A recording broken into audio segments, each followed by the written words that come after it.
Hello everyone, my name is Lucas Seyfried and I currently hold the distinction of serving as the pastoral intern at Christiana Lutheran Church in Salisbury, North Carolina. For as long as I can remember, I have always been fascinated with history, specifically the history of my ancestors, German Lutherans who settled in this part of Rowan County in the 1700s. There's a couple things to remember about our area churches as it relates to these early settlers.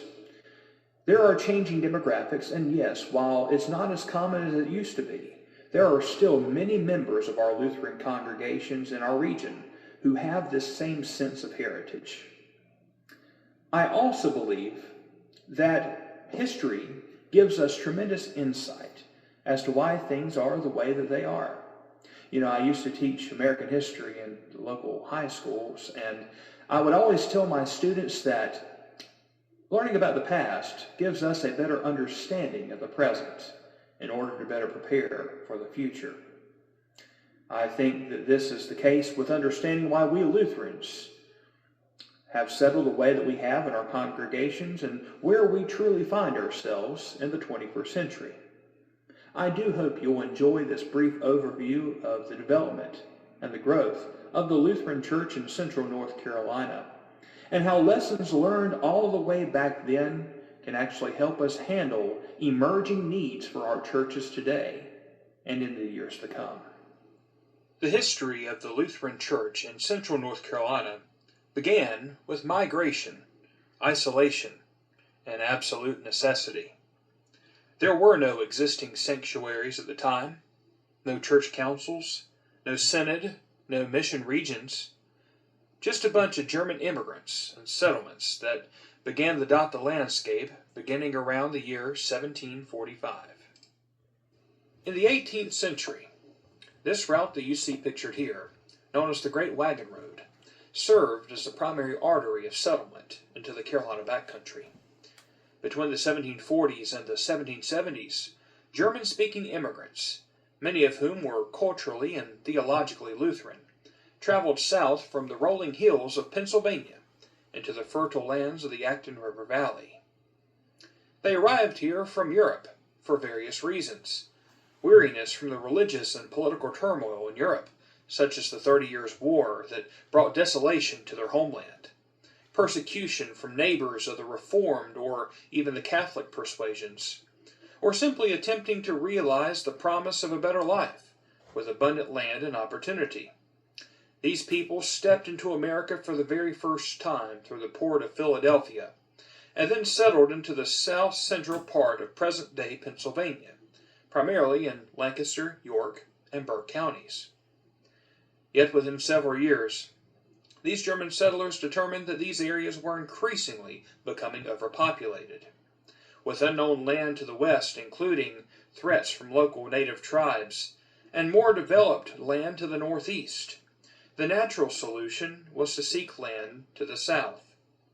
They used a path which had been used by local native tribes for hundreds of years, a path that the European settlers had named the Great Philadelphia Wagon Road, which proceeded south out of its namesake city and followed the ridgeline of the Shenandoah Valley into the Carolina and the Georgia colonies. German settlers, along with their Scotch-Irish counterparts, traveled down this road and settled in various places which seemed ideal for establishing as farmland. Today, the route of this road is loosely followed by Interstates 81 and 77 and U.S. Highways 52, 29, and 601.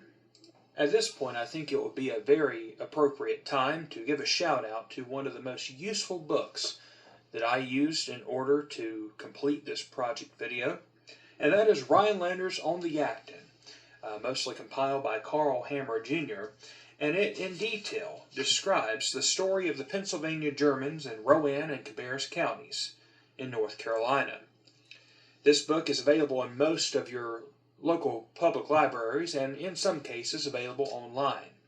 It is a most excellent resource, and it labels the dates of the heaviest German settlement in central North Carolina between 1750 and 1775, continuing, of course, during and after the Revolutionary War, and lasting at a length of around 40 years. By the mid-18th century, Rowan County had become one of the most significant centers of German Lutheran settlement in the southeastern colonies. Uniquely, these German settlers brought with them not only agricultural knowledge and language, but they also brought with them a confessional identity that was shaped by the teachings of Lutheranism, which largely stemmed from Luther's Reformation, Melanchthon's compilation of the Confessions, and the traditions which stemmed from both.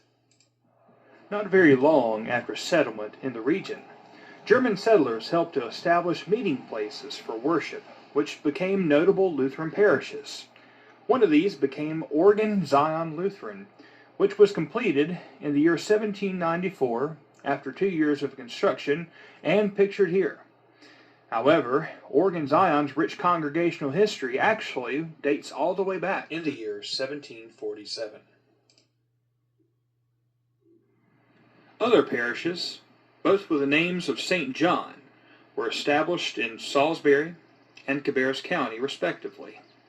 These churches are widely known as the mother churches of Lutheranism in this part of North Carolina, and most of today's congregations in the area stem from these three in some way, shape, or form.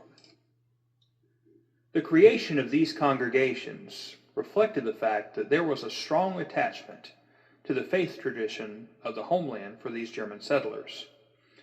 However, despite their theological clarity, these communities lacked one essential element: ordained clergy, pastors to care for them, to lead them, and to provide proper instruction. Pastors were common in the homeland, but in the new wilderness of the American colonies, there were none to be found. Without pastors, the central marks of the church, word and sacrament, could not be regularly and rightly administered. Geographic isolation compounded the problem. Congregations were scattered, resources were limited, and no single community possessed the means to independently support Lutheran ministers. To address this concern, Lutheran settlers in Rowan County and Cabarrus County undertook a coordinated effort to address this problem of a lack of pastoral leadership.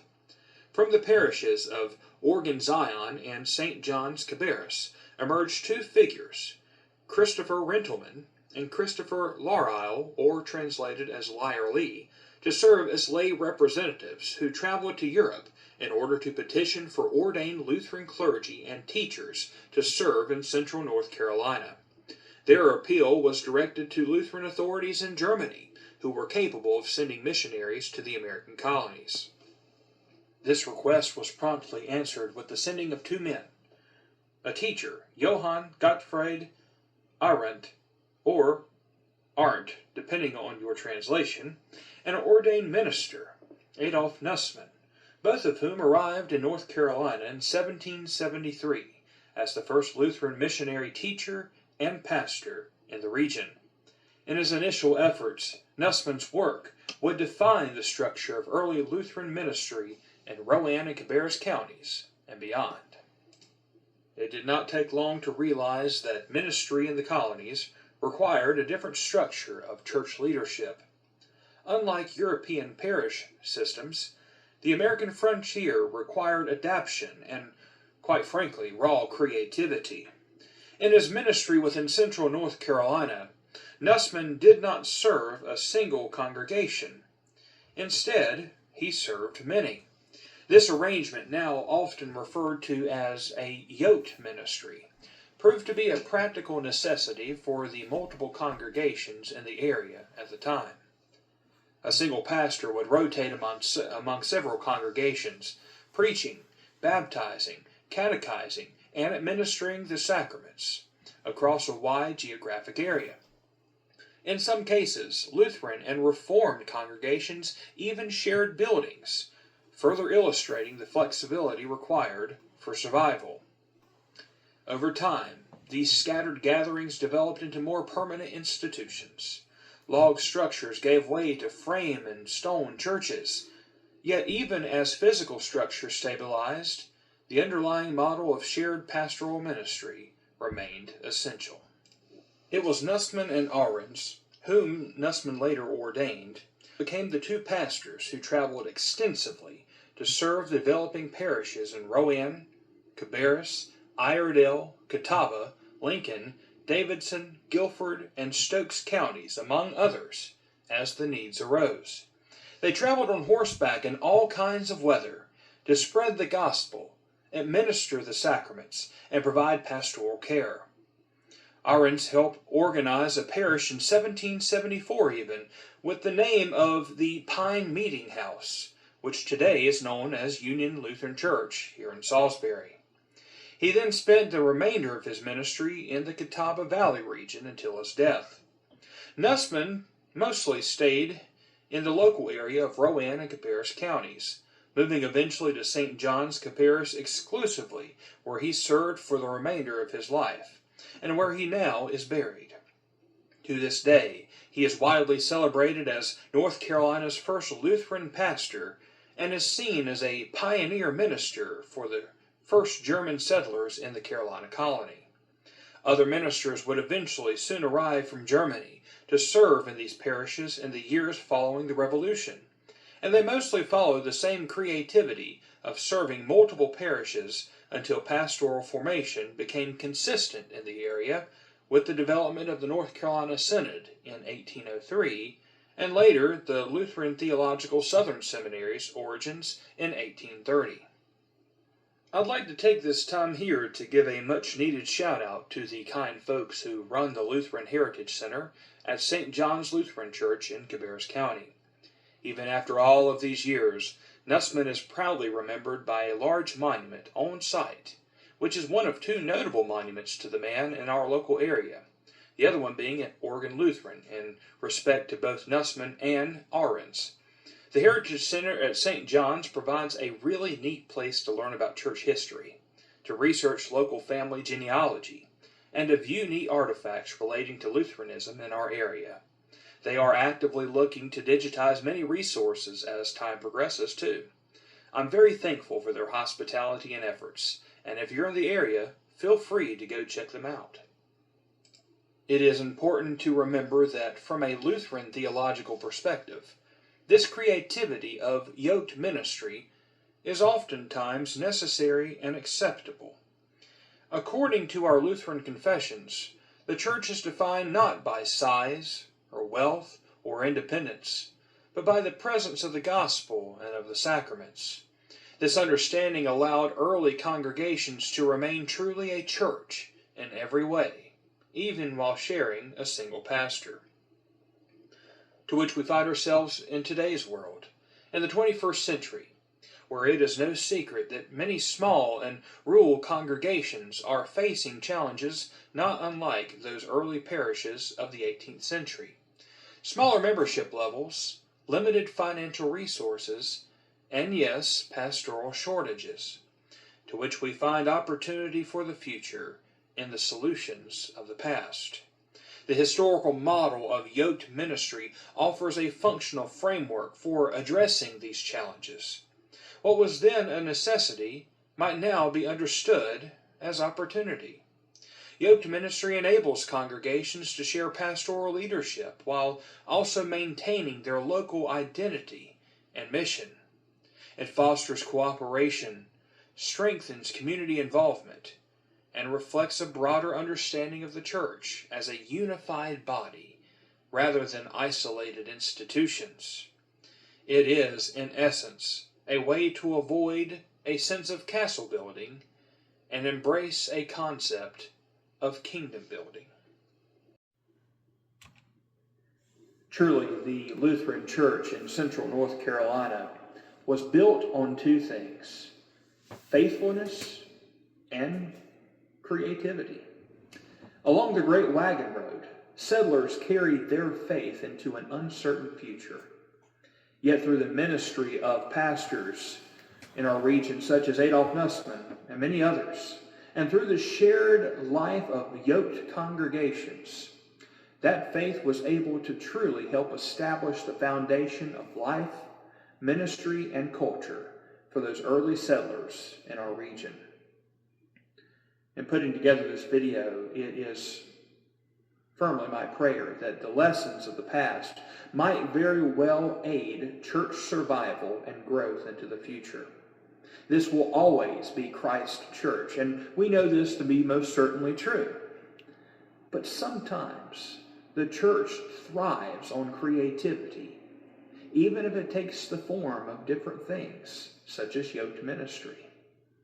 Our ancestors long ago in the 18th century had to swallow a little bit of their pride in order to make ministry happen in our region.